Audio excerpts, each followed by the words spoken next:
Scott just made the point. Jefferson used to be a lot more secure, not just.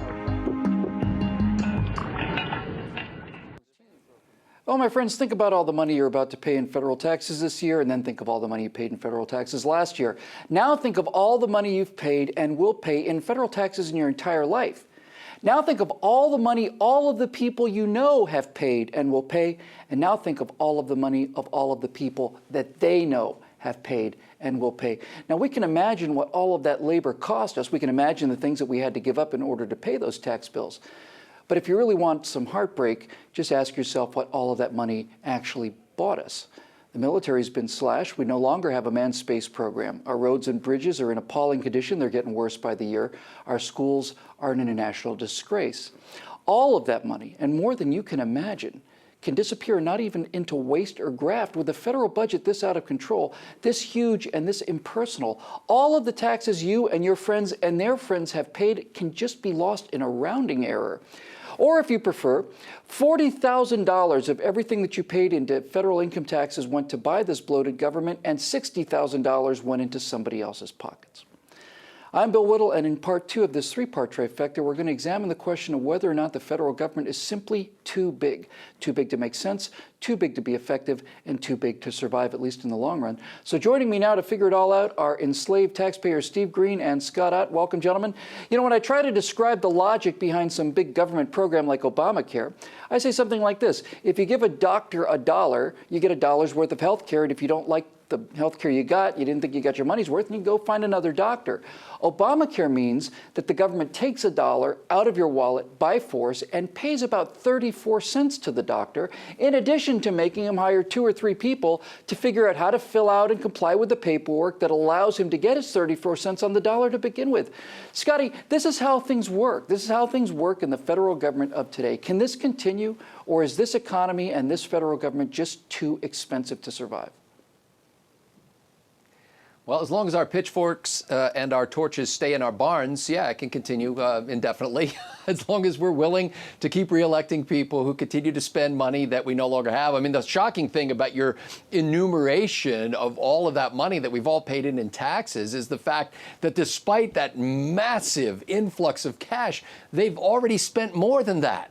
Way more than that.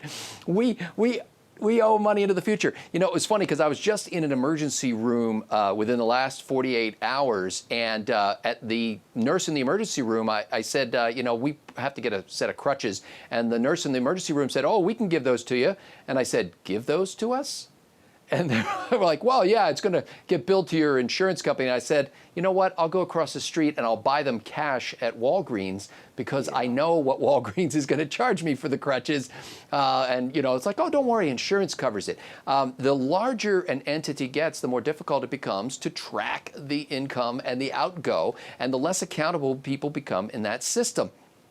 We don't really have a national economy. We've got tens of thousands or millions of local economies, but the federal government acts as if there's this one great pot of money that they can draw upon and spend, and they can't keep functioning this way. We'll talk about this more in episode 3, but we really need to start breaking this up and pushing it down. I kind of agree, buddy. I really do. $800 crutches billed to the insurance, $70 crutches if you go across and buy it over at Walmart. Now, Steve, here's some good news. $46.99. Oh, is that right? There you go. Okay. Yes. Good news for you, Steve. Turns out that White House Press Secretary Josh Earnest says that President Obama is very interested in illegally using executive orders to increase taxes in order to fund things like his illegal use of executive orders to grant amnesty. You know, they always say if you want to learn what causes corruption, just follow the money. Seems like the only real return on investment we're getting out of this federal government is how cost effective we are when it comes to paying them to have them have our freedoms destroyed.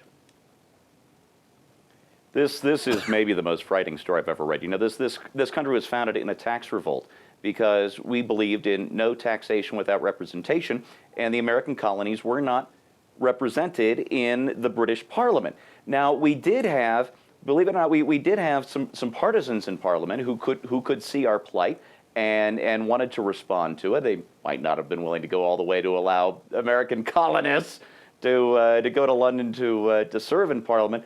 But we at least had the means, we had some way of trying to influence the debate, and it took years. It took years before the rift between the colonies and Britain split into warfare over this issue, and it was still a parliamentary, a representative body that was deciding our taxes for us. Now we have one man. We have one man. And we have a constitution that says all taxes must originate in the House. And the reason for that is House members are up for election every 2 years. They are, at least in theory, supposed to be very responsive to the needs of the people. That's why tax bills originate there. So now we have one man who tells Congress, give me the taxes that I demand, or I'm going to increase them anyway. Yep. That, ladies and gentlemen, is tyranny, plain and simple. There is no other word for it. It's one man, one vote, and we do what he says. That's insane, it's tyranny, and it cannot stand, not in this country. Any questions? Look, folks, I'm not an idiot, although I play one on TV, and neither are you. We all know that there are some things that we need to pay taxes for in order to have. We need roads and a military being pretty much it on the federal level if you're quaint enough to treat the Constitution as law. And while we would like these things to be paid for as cost effectively as possible, they do in fact cost money, real money, and we have to be willing to pay for them. But this inefficient, impersonal, ineffective, and immortal federal spending scam cannot continue. It just can't. It's not rising world sea levels that are going to drown us all. It's a sea of red ink. And in our members-only Part 3, we'll guess at what a better world might look like. For BCHA TV, Steve Green and Scott Ott, I'm Bill Whittle.